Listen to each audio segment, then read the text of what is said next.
Welcome to another episode of Life and Whiskey. As always, I am Jordan. Today we're going to look at something we don't normally look at on this channel all that much, but Canadian whiskey. I got this little 50 ml bottle that my wife got for free from somebody. It's Windsor Canadian blended Canadian whiskey, ringing in at 40% ABV. I pretty much already know what this is. You know, it's a budget Canadian whiskey. It's gonna have that metallic vanilla flavor, and that's about it. But you know what? If you go back to like my very first couple of videos I've ever done, I had several different Canadian whiskeys on there. They all just kind of have that same flavor to it. So supposedly there's good Canadian whiskey, but it's just not really available in the United States. I can't confirm or deny that because pretty much everything that I've ever had is just your standard Canadian club. I do like the Pendleton 1910. I do like, sorry, I got something in my eye. I do like the R&R Reserve, but it's still just Canadian whiskey. It just doesn't have that metallic ethanol bitiness on the back side of it as much. And most of the time when I'm drinking it watered down on ice, or something of that nature. So I'm not doing a neat pour of Canadian whiskey too often. But all that said, let's have a little nip of this here. Um, there's nothing too amazing about it, but some people really like it. One thing you can say about it is it's very cheap. You can get a bottle, a 750 of several different Canadian whiskeys for under $8, definitely under $10. Like I said, that R&R Reserve that I like is, gosh, I used to get it for like $7.40. And now it's like $10, I think, most places. But on the nose, it smells ethanol metallic vanilla. It smells exactly like how it's going to taste.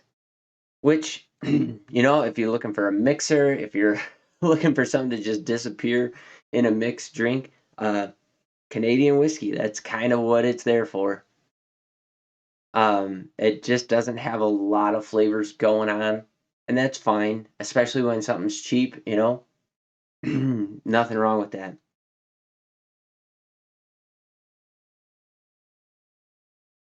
That's exactly what it is.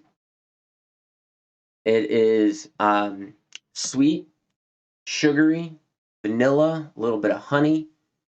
You get that metallic vanilla in there, um, that metallic ding on the back end of it. Although it's not as strong as I recall it being in some of the other Canadian whiskeys I've had. Um, but then it has that ethanol grain alcohol bite that I get. So when I drink blended Scotch or cheap Canadian whiskey and cheap Irish whiskey for that matter, that grain alcohol, which is essentially just a vodka more or less, but I think it has to come off the still and still meet proof requirements on that in order to be blended in, so it can't come off at 180 plus. But it just brings this sharpness to the whiskey, and I can pick it out in blended Scotch, which is why I don't like blended Scotch. I don't mind blended malts, but blended Scotch I'm not a fan of, because I can always taste that bitiness on the back end of it, um, and that's what I get here. But it's sugary sweet up front. Yeah, it's simple, not a lot there, easy to drink, easy. Put a little splash of water in that and drink it all night long. It's great for what I think Canadian whiskey should be. Someday, maybe I'll get a chance to try some of those better Canadian whiskeys that we can't get here in the United States. But until then, Canadian whiskey is pretty simple, and that's all I got to say on that one. So there you go. There's Windsor for you. Next, we're gonna do. I got another small bottle of Balcones, then Legion, Wilderness Trail.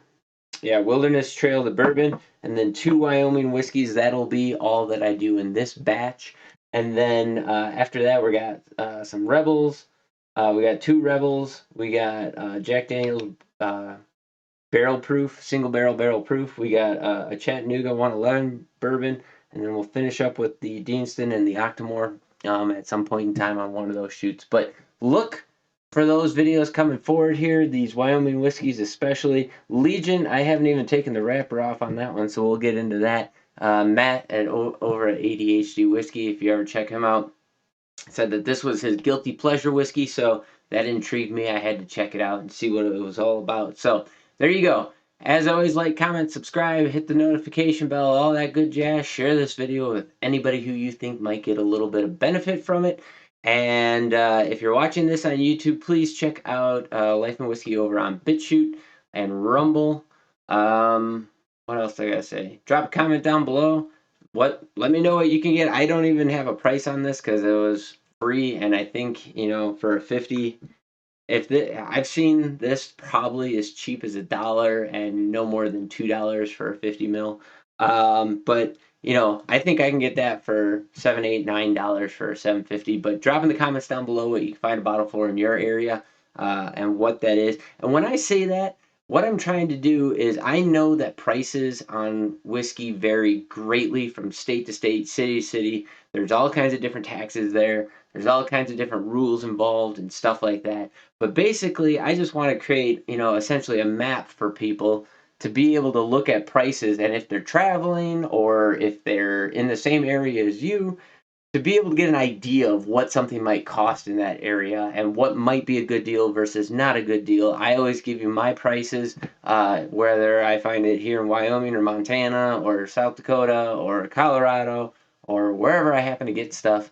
That way you kind of have an idea of what you might be paying, and I always try and find the cheapest stuff that I can. Now, oftentimes the stuff that I'm finding, I can only find it in one spot. You'll hear me say often, I couldn't find it in Wyoming, I couldn't find it in Montana, I couldn't find it in South Dakota, but I was able to find it wherever, and so I bought it.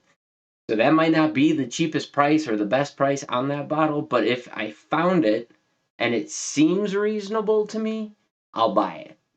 So just for whatever that's worth, just so you know. As always, thanks for watching. You guys have yourselves a great day, and we'll catch you in the next video.